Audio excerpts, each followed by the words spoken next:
Nama saya Varnika Srianandan. Saya Fidelik Suraja dari TVPSS ACS.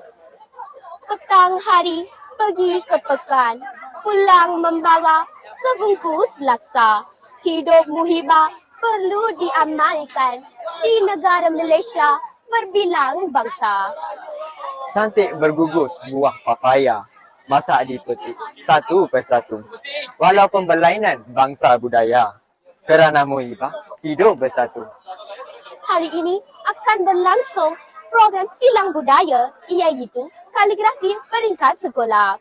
Program ini memberi peluang kepada warga sekolah untuk mencuba menulis kaligrafi tulisan 3 kaum utama, iaitu Melayu, Cina dan India. Tujuan utama program ini dijalankan adalah untuk memupuk semangat muhibah dan menerapkan nilai-nilai moral seperti hormat menghormati, kasih sayang antara kaum di Malaysia. Jom kita saksikan.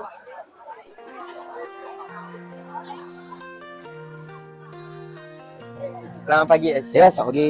Berikan pendapat SM terhadap aktiviti kaligrafi ini. Pada pandangan saya, ini aktiviti yang sangat bagus untuk memupuk perpaduan lah dan untuk kita memahami adat dan budaya kaum lain. Jadi kalau kita saksikan, okey, ini betul-betul silang budaya yang pelajar Cinanya tulis tulisan bahasa Tamil atau Jawi dan sebaliknya lah.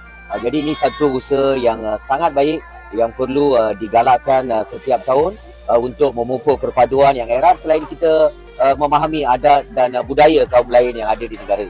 Itu pandangan saya. Terima kasih, SM. Ya, sama-sama. Selamat pagi, Kakak. Apakah perasaan Kakak terhadap aktiviti kaligrafi yang dijalankan pada pagi ini? Saya sangat happy sebab dapat menyertai aktiviti ini. Pada pandangan Kakak, apakah tujuan aktiviti ini dijalankan? Pada pandangan saya, aktiviti ini membolehkan semua pelajar mengenali dan belajar cara tulisan kaum lain.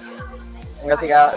Hello saudara Aaron, apakah pendapat anda tentang program kaligrafi kita pada hari ini? Saya rasa program kali ini memang menarik sekali. Saya berasa teruja sangat untuk menyertainya. Memang syok sangat. Adakah anda minat untuk mencuba tulisan kaum lain? Ya, saya memang berminat untuk mencuba tulisan kaum lain. Sebab ini dapat membantu saya untuk mengenali budaya kaum lain. Terima kasih saudara Aaron. Terima kasih. Selamat pagi, Kakak Diwara. Apakah perasaan Kakak terhadap aktiviti kaligrafi yang dijalankan pada pagi ini? Saya berasa amat gembira kerana aktiviti ini dapat menerapkan semangat muhibah dalam kalangan warga ACS. Terima kasih, Kakak.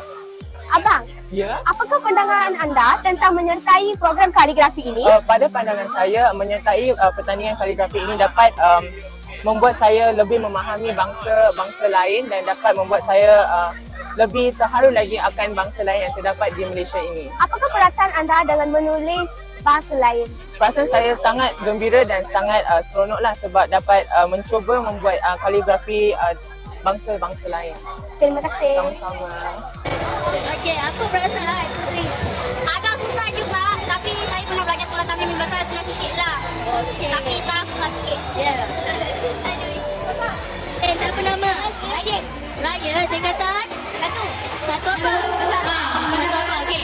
Raya buat apa ni? Lisan Jawi. Okey, susah ke senang?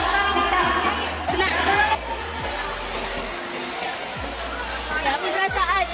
Apa perasaan cikgu buat kaligrafi Cina ni? Susah? Susah. Okey. Okey, siap. Macam mana perasaan buat kaligrafi bahasa Tamil?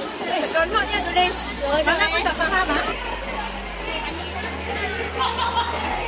Ustazah, apa perasaan tulis kaligrafi bahasa Tamil?